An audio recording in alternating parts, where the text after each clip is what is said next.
किसी भी यंत्र के द्वारा उससे नहीं देख। आज तक कोई भी वैज्ञानिक सृष्टि का, जीव की तो बात जाने दो, मन को नहीं देख पाया।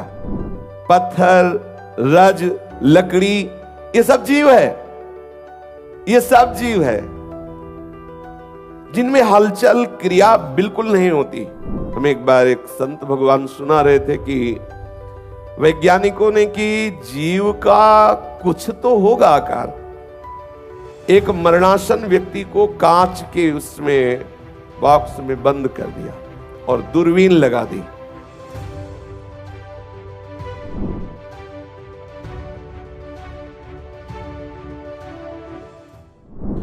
प्रभु मुस्कुरा रहे हैं और श्री रूप जी हाथ जोड़ करके बोले, प्रभु मैं जीव के स्वरूप को समझना चाहता हूं। कैसे भक्ति मार्ग का उपासक अपने स्वरूप की तरफ बढ़े। जो देह को अपना स्वरूप मान लिया है, देह संबंधियों को अपना मान लिया है, देह संबंधी भोगों को सुख मान लिया है, इससे हम तभी हट सकते हैं जब हमें यह पता चले कि हम शरीर नहीं है। ये पता चले कि ये भोग मैं नहीं भोग रहा हूं, ये इंद्रियों का विलास है, भ्रमात्मक है, ये शरीर संबंधी मेरे नहीं है, ये नानात्व मेरे लिए नहीं है। जब ये समझ में आ जाएगा तो अपने आप राग रहित हो जाएंगे। जैसे आपको पता चला कि ये जो आप स्वर्ण मानकर पास रखे हुए नकली है, असली सोना नहीं, आप छोड़ देंगे। ये जो नोट है दिखाई दे रहा है 2000 का वैसे ही, लेकिन है नकली, तो आपका महत्व ना होने के कारण उससे प्रियता खत्म हो जाएगी। ऐसे ही शरीर, शरीर संबंधी भोग और शरीर संबंधी सुहृदजन, ये सब बाहरी माया के द्वारा किया हुआ नाटक है। वस्तुतः एक सच्चिदानंद प्रभु ही है। इसलिए प्रभु मैं जानना चाहता हूं जीव का स्वरूप क्या है। महाप्रभु चैतन्य देव ने कहा कि शास्त्रों में जीव के स्वरूप का इतना सूक्ष्मता से वर्णन किया गया है कि उसे वाणी से कैसे वर्णन करें। पर इतना समझ लो कि जैसे एक बाल है, उस बाल के आगे के टुकड़े को ले, एक बाल के आगे की नोक को, और उसे सीधे 100 भागों में चीरा जाए और उस 100 में एक को लेकर फिर उसके 100 भाग किए जाए। अब आप विचार करो, एक बाल के अग्र भाग का 100 हिस्सा ऐसे चीरा जाए, फिर उसका एक हिस्सा लेके उसके 100 हिस्सा किया जाए, तो हमारी सामर्थ्य नहीं, सूक्ष्मदर्शी के द्वारा भी हम उसे नहीं देख सकते। इससे भी सूक्ष्म जीव का स्वरूप है। वही जीव जब हाथी में जाता है तो इतना विशाल शरीर धारण के लगता है बहुत बड़ा जीव है। वही जब चींटी में होता है लगता है बहुत छोटा है। जीव इतना सूक्ष्म है कि हम मन को नहीं देख पाया। पूरे है तो इसी में, पूरा उसी का राज्य, सब स्वीकार करते हैं। आज मेरा मन बहुत प्रसन्न है, आज मेरा मन नहीं लग रहा है, आज मेरा मन उदास है। लेकिन आज तक किसी यंत्र ने, किसी वैज्ञानिक ने दिखाया कि देखो ये जी मन है, कोई यंत्र नहीं पकड़ पाया। लेकिन आप ही साधना करके देखो, आप पकड़ लोगे। आप मन को डांटने लगोगे, आप मन को अपने अधीन कर लोगे, आप जान जाओगे मन क्या है। वो केवल अध्यात्म बल से देखा जा सकता है, ना तो वैज्ञानिक बल से देखा जा सकता है, ना बुद्धि बल से देखा जा सकता है। जब बुद्धि में विवेक का जागरण होता है, वो मन पर अंकुश शुरू कर देता है और मन का अनुभव होता है। मन का अनुभव होते ही उसको अधीन कर लेता है कि बहुत नचाया, आप तुझे हम नचाएंगे। और भगवत मार्ग में तन्मय करके मन की सत्ता को भगवत स्वरूप में परिवर्तित कर देता है उपासक। तो जो इंद्रियाणाम मनस्यास्मि, वो देख पाता है साक्षात श्री कृष्ण ही मन है। मन को जब तक आज तक कोई नहीं देख पाया तो कौन सा ऐसा यंत्र है जो जीव को देख पावे। हम एक बार एक संत भगवान सुना रहे थे कि वैज्ञानिकों ने कि जीव का कुछ तो होगा आकार। एक मरणासन व्यक्ति को कांच के उसमें बॉक्स में बंद कर दिया और दूरबीन लगा दी, निकलेगा तो पता चलेगा। तो देखा कि वो निष्प्राण हो गया, लेकिन कोई भी किसी भी तरह की हरकत उनकी दूरबीन में नहीं दिखाई दी। कहां से निकल गया जीवात्मा? बहुत ही सूक्ष्म, ऐसा नहीं कि वो शीशा चटक गया या फट गया, ऐसा कुछ, या कुछ वायु या कुछ भी दिखाई दी, कुछ नहीं दिखाई दिया। आज तक कोई नहीं पकड़ पाया और अध्यात्मदर्शी महापुरुषों ने उसका साक्षात्कार किया, अपने स्वरूप में साक्षात्कार करके जीवन मुक्त हो गए। है, पर है का साक्षात्कार स्थूलता से नहीं हो सकता, न किसी यंत्र से हो सकता है, न किसी चेष्टा से हो सकता है। स्थूलता के त्याग से उसका दर्शन होता है। अपने स्वरूप का दर्शन करने के लिए ये जो नहीं है अपना स्वरूप, इस स्थूल शरीर, सूक्ष्म शरीर, कारण शरीर के राग का त्याग करेंगे तो आपको अनुभव में आ जाएगा अपने स्वरूप का अनुभव। अपने स्वरूप का ध्यान क्या होता है? समस्त ध्यानों का त्याग कर दे तो जो बचा वो अपना स्वरूप होता है। स्वरूप का ध्यान मैं कर रहा हूं ये अज्ञान है। जितने ध्यान हैं, जितनी स्मृतियां हैं, सबका लय हो गया तो जो स्मृति बची, जो स्वरूप बचा, वो मेरा स्वरूप है, वो मैं तत्व है। ये ऐसा अनुभव होने पर वो बोध संपन्न महापुरुष जीवन मुक्त कहा जाता है। इस चराचर विश्व में कहीं भी एक तिल रखने की भी जगह नहीं जहां जीव ना हो। जीव ही जीव है, कोई कण ऐसा नहीं जहां जीव ना हो। एक एक कण में सब जगह जीव विराजमान है। जीव के दो भेद, एक जड़ जीव और दूसरा चैतन्य जीव। स्थावर जंगम, पत्थर, रज, लकड़ी, ये सब जीव है। ये सब जीव है जिनमें हलचल क्रिया बिल्कुल नहीं होती। जैसे पत्थर है, कोई हलचल नहीं हो रही, लेकिन जो चलने फिरने वाले ये भी वैसे ही जीव है, वैसे ही जीव। जब किसी मनुष्य की उत्पत्ति का प्रकरण देखते हैं तो वर्षा के द्वारा वो जीव भूमि में आता है और भूमि में जो अन्न आदि या खाद्य पदार्थ है उसमें जीव व्याप्त होता है, और वो जब पुरुष पाता है तो वही वीर बनता है। वो ही जीव वीर से मां के गर्भ में जाकर के रूप धारण कर लेता है। बड़ा सूक्ष्म विषय है।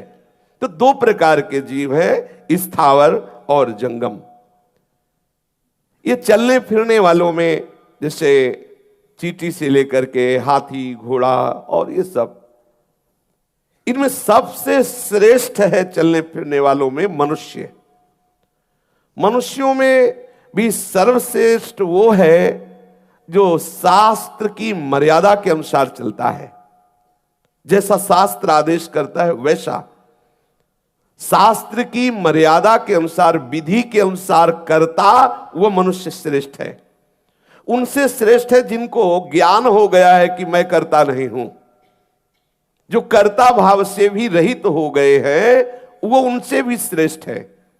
उनसे भी श्रेष्ठ है कर्ता भाव से रहित जो जीवन मुक्त हो चुके हैं। उन जीवन मुक्तों में भी श्रेष्ठ वो है जो श्री कृष्ण प्रेम में मतवाला हो गया है। यह सबसे बढ़कर बात है। जितना चराचर जीव है सबसे श्रेष्ठ है मनुष्य। मनुष्यों में सर्वश्रेष्ठ वही है जो शास्त्र सिद्धांत के अनुसार चलता है।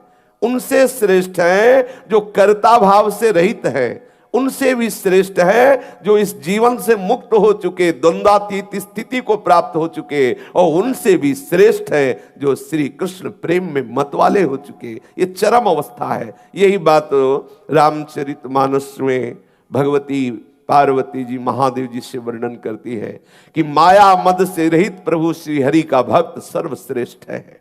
बड़े बड़े जीवन मुक्त ज्ञानियों में भी सर्वश्रेष्ठ वो है जो हरि के अनुराग में डूबा हुआ है, माया मद से रहित, ममता मोह से रहित।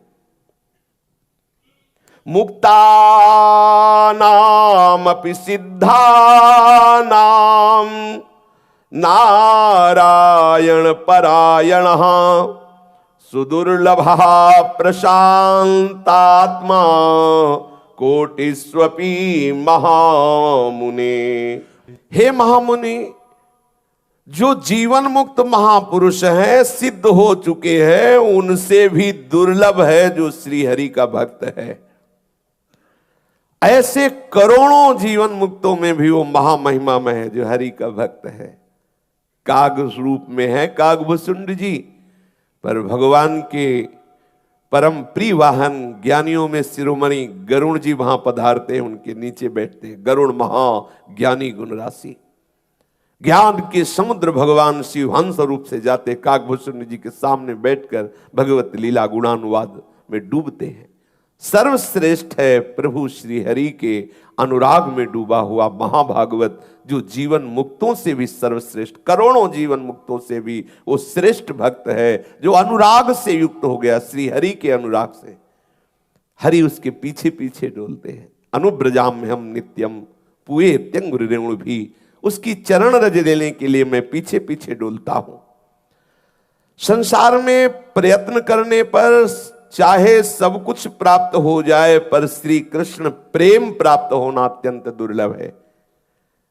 प्रयत्न करने से माना कि आप लोकांतर के भोग तप आदि के द्वारा प्राप्त कर सकते हैं, यहां तक कि मोक्ष पर, मोक्ष के लिए भी कहा गया है मोक्ष मूलम गुरु कृपा, मोक्ष की मूल में गुरु कृपा ही विराजमान, पर ऐसा भी कर लो। पर अत्यंत दुर्लभ बात यह है कि तुम अपने प्रयास से श्री कृष्ण अनुराग को प्राप्त नहीं कर सकते। इसीलिए हमारे यहां रसिकों ने कहा है कि चाहे जितना प्रयास करके देख लो, बिना रसिक कृपा के ये प्रेम का अंकुरण नहीं होता। रे मन रसिकन संग बिन रंच न उपजय प्रेम, रंच मात्र भी हृदय में प्रेम नहीं आएगा। प्रिया प्रीतम के चरणों में जो अनुराग है वो तो केवल अनुरागी जनों से ही आएगा। उद्धव जी महाज्ञानी है, पर गोपी जनों की चरण धूलि प्राप्त होने पर ही वो श्री कृष्ण अनुराग में डूबे। महाप्रभु चैतन्य देव कह रहे हैं कि सर्वश्रेष्ठ है श्री कृष्ण चरणों का अनुराग, पर वो किसी प्रयास से नहीं होता। ये अत्यंत दुर्लभ प्रेम रस, ये महान प्रेम लक्षणा भक्ति, सब जगह सब अवस्थाओं में सर्वकाल में व्याप्त जो श्री हरि हैं उनसे अनुराग होना, ये केवल केवल नाम प्रेम से होता है। और नाम प्रेम भजन न होई संग बिनु, भजन बिना नहीं प्रेम, भजन न सेनी प्रेम की बहुत से रस ग्रंथों में वर्णन आया है, बहुत महिमामयी बात है। जब तक नाम में प्रीति नहीं होगी तब तक आपके हृदय में अनुराग नहीं आएगा। और नाम जापक रसिकों का, भगवत प्रेमी महात्माओं का जब तक संग नहीं होगा तब तक नाम में प्रेम नहीं हो सकता। भजन न होई संग बिनु, और भजन बिना नहीं प्रेम, छिनहु भजन न छाड़िए धरिए यह ध्रुव नेम। नाम कीर्तन, नाम रटन, इसमें सच्ची बात, ये अनुभव की बात कह रहे हैं। कालीदह में पूज्यपाद श्री जगदीश बाबा के यहाँ श्रीधर बाबा रहते थे। गुरु कृपा से उनकी श्री चरण सेवा का सौभाग्य मिला, तो जब उनकी कुटिया में जाते तो हृदय में अपने आप गुरुमंत्र ऐसे चलने लगता जैसे मशीन से चलाया जा रहा हो, क्योंकि इतने जप के परमाणु पूज्यपाद बाबा के थे कि वहां सेवा के लिए उनके चरण द्वारा उनके पास बैठने मात्र से हृदय में विकलता होती है। ऐसे मंत्र, ऐसा लगता है जैसे कोई मशीन चल रही हो हृदय में, बार बार बार ऐसे मन, और बस एक ही प्रेरणा, सब छोड़ो, नाम जप करो, सब छोड़ो। क्यों? क्योंकि वो पूर्ण नामनिष्ठ महात्मा। अगर आप अपने को प्रपंच शून्य करते हुए हृदय में भावना बढ़ाते चले जाएं तो साधन भक्ति से रति भक्ति आती है, और रति भक्ति से शुद्धा प्रेम स्वरूपा भक्ति का जागरण होता है। रति भक्ति में प्रारंभ में जैसे शांत है, दास्य है, सख्य है, वात्सल्य है, मधुर रति, अगर इसमें प्रवेश हुआ तो प्रारंभ में सावधानी की जरूरत है। और जब यही रति प्रेमाशक्ति के रूप में बदल जाती है, मानो जैसे कोई सख्य भाव का है तो प्रारंभ में सख्य भाव में रति हो थोड़ी गई है, और जब वो सखा स्वरूप को प्राप्त हो गया फिर तो कोई विघ्न की बात ही नहीं। जब प्रेम का प्रादुर्भाव हुआ फिर कोई विघ्न प्रेमी को परास्त नहीं कर सकता। पर रति तक परेशानी है, जब तक हमारी पूर्ण रति नहीं हो रही हमारे भाव में। जैसे अपने लोग सहचरी भाव के हैं लेकिन भावना कर रहे हैं, कोई सहचरी स्थिति तो आई नहीं, तो आपको गिरा सकता है कोई भी। लेकिन जो सहचरी स्वरूप को प्राप्त हो चुके, अब गिरने का सवाल ही नहीं, क्योंकि जो गिरने वाला मसाला था अंदर वो सब खत्म। अब केवल प्रिया प्रीतम के रूप का चिंतन, उनकी सेवा का चिंतन, उनकी लीला गुणों में डूबा हुआ, बाहर कुछ भी हो वहां पहुंचेगा ही नहीं। जहां उसकी स्थिति है उस स्थिति में ये कोई भी आकर्षण पहुंचता ही नहीं है। महाप्रभु ने कहा कि जैसे शांत रस परिपक्व तब माना जाएगा जब श्री सुखदेव जी, जनक जी आदि जैसी स्थिति शांत रस की हो। बहुत दुर्लभ स्थिति। शांत रस कोई साधारण जनक जी की स्थिति, श्री सुखदेव जी की स्थिति, ये शांत रस के सिद्ध महापुरुष है, शांत रति के ये सिद्ध महापुरुष हैं। और दास्य रस के अनेक उपासक हुए हैं, भक्तजन हुए हैं, जैसे श्री हनुमान जी महाराज, लक्ष्मण जी महाराज, ये सब दास्य भक्त। और भी बहुत से भक्त हुए हैं। कुछ भक्त सखा भाव से, अर्जुन, ग्वालवाल आदि, और भी बहुत से भक्त हुए हैं जो सखा भाव से, वात्सल्य भाव के सिद्ध स्वरूप, जैसे यशोदा मैया लाला से प्रेम करती, ठीक वैसे ही जैसे भगवान वल्लभाचार्य जी के परिकर में पाए गए ये भाव, पूर्ण नंद यशोदा के भाव से मगन होकर ठाकुर को अपना पुत्र मानकर दुलार करना। अगर प्रभु के प्रति भगवत्ता का बोध है तो पुत्र नहीं मान, और जब पुत्र मान लिया तो भगवत्ता का बोध नहीं। ठाकुर जी भी डरते थे, जब गोविंद स्वामी कहते कि अभी चलो गोसाई जी से शिकायत करेंगे तो कांपने लगते थे, बहुत दुलार कर, मत कहना नहीं डांट लगेगी, मत कहना, भगवान है, भगवान थोड़ी है, उनके लिए उनका लाला है। भगवत्ता का बोध अगर रहा तो लाला भाव सिद्ध नहीं होगा, और लाल भाव से मेरा बेटा भाव सिद्ध हुआ तो भगवत्ता नहीं। कोई भी कुछ भी वर्णन करे उसको रहेगा मेरे ही तो लाला है ना, मेरे ही तो बेटा है ना। अपने भाव को दृढ़ता पूर्वक पकड़ ले तो उसमें रति हो जाती है। रति होते ही प्रेम का प्रादुर्भाव होता है, वो विशुद्ध प्रेम जो हमें वास्तविक उस स्वरूप में स्थित कर देगा। जैसे सखा तो वास्तविक अपने को देखोगे, दिव्य चिदानंद सखा स्वरूप होकर श्री ठाकुर जी के साथ खेल रहे हैं। तो वात्सल्य रति और मधुर रस, श्री कृष्ण हमारे प्रीतम है, पति हैं, और मैं उनकी प्रिया हूं, ऐसी भावना मधुर रस में, श्रृंगार रस में, जैसे श्री गोपीजन, जैसे श्री रुक्मिणी जी आदि, और भी बहुत से हैं जो प्रभु को ऐसे कांत भाव से भजते हैं। ये जो शांत रस है, दास्य रस है, सख्य रस है, वात्सल्य रस है, मधुर रति है, इसमें जो आचार्य आपको भाव दिए हैं, अपनी तरफ से हम भाव जो करते हैं वो एक माना हुआ है, लेकिन जब गुरु परंपरा से, आचार्य परंपरा से मिलता है तो हमारी त्रुटि होने पर भी भाव सिद्ध हो जाता है, क्योंकि वहां आचार्य कृपा होती है। जैसे हम मान रहे हैं श्री कृष्ण हमारे पति हैं, और आपने किसी ऐसे आचार्य का आश्रय नहीं लिया जो कांत भाव से सिद्ध, जो कांत भाव की स्थापना करने के लिए प्रकट हुए, तो हमारे हृदय में भाव जरूर है लेकिन उसकी सिद्धि नहीं होगी। इसीलिए प्रभु एक होते हुए आचार्य के बहुत से रूप धारण किए, क्योंकि बहुत से भावों को पुष्ट करने के लिए जो साधन पद्धति चाहिए, जो मंत्र चाहिए, जो भावना चाहिए, वही देने के लिए वही आचार्य रूप धारण के, एक ही प्रभु, बहुत नहीं, वही प्रभु ये रूप धारण किया। अब जैसे वात्सल्य रस वाला है, अब वो कैसे, किस भाव से, किस मंत्र से, किस उपासना से अपने को देखे कि मैं नंद यशोदा हूं और श्री कृष्ण मेरे लाला हैं, ऐसे भाव को कैसे प्राप्त हो? तो भगवान वल्लभाचार्य जी ने पुष्टि मार्ग की स्थापना की, वो मंत्र स्थापन किया, वो भाव स्थापन किया, वो पद्धति स्थापन की, जिसके अंदर आपके अंदर आ जाएगा यशोदा मैया की तरह वात्सल्य और लालजू को दुलार करना। आपके अंदर सखा भाव आ जाएगा, जैसे श्री सूरदास जी, परमानंद दास जी, नंददास आदि। अत्यंत आवश्यक, इसमें यह ज्ञान काम नहीं चलेगा कि गुरु के बिना मोक्ष हो जाएगा, माना मोक्ष हो जाएगा, लेकिन भाव में प्रवेश नहीं होगा। वैसे भी गुरु कृपा से ही मोक्ष पद की प्राप्ति होती है, पर इन भावों में प्रवेश बिना आचार्य का, श्री शुकाचार्य शांत रस के फिर भी जनक जी को गुरु माना, श्री जनक जी शांत रस के आचार्य फिर भी अष्टावक्र जी को गुरु माना। जब तक हम आचार्य शरणागत नहीं होते तब तक इन भावों की सिद्धि नहीं होती। केवल हम कोरी भावना कर रहे हैं, उधर से उत्तर आने वाला नहीं, ठाकुर जी की तरफ से वो तुम्हें मां कह के बुलाने वाले नहीं। तुम्हारे हृदय में यशोदा भाव की पुष्टि, नंद भाव की पुष्टि आचार्य मंत्र से होगी, आचार्य ने जो उपासना पद्धति दी उससे होगी। ऐसे ही श्री कृष्ण हमारे पति हैं, श्री कृष्ण हमारे प्रीतम हैं। इस माधुर्य रस की स्थापना के लिए आचार्य रूप में प्रभु आए हैं। वो बोल रहे हैं, ऐसा करो, ये मंत्र जपो, ऐसी पद्धति से चलो, तो आपके हृदय में आ जाएगी कि मैं श्री कृष्ण की कांता हूं। आपको दिखाई देगा कि श्री कृष्ण के आलिंगन रस का अनुभव कराने वाला स्वरूप आपको प्राप्त हो रहा है। ये मलिन मलमूत्र का भांड श्री कृष्ण के आलिंगन योग्य नहीं है। ये बाहर से हम श्रृंगार कर ले, लाली लिपस्टिक और चूड़ी और इससे श्री कृष्ण रिझने वाले नहीं, वो अलग रूप होता है, वो गुरु मंत्र से होता है। जो आचार्य कांत भाव की सिद्धि प्रदान करने के लिए प्रकट हुए, उनके हृदय का जो मंत्र है, जो उपासना पद्धति है, वो आपको श्री कृष्ण कांता भाव में स्थित करेगा। ये केवल अपनी कोरी भावना से नहीं बनना, इसमें आचार्य कृपा, इसीलिए विविध आचार्यों के रूप में हमारे प्रभु अवतरित हुए।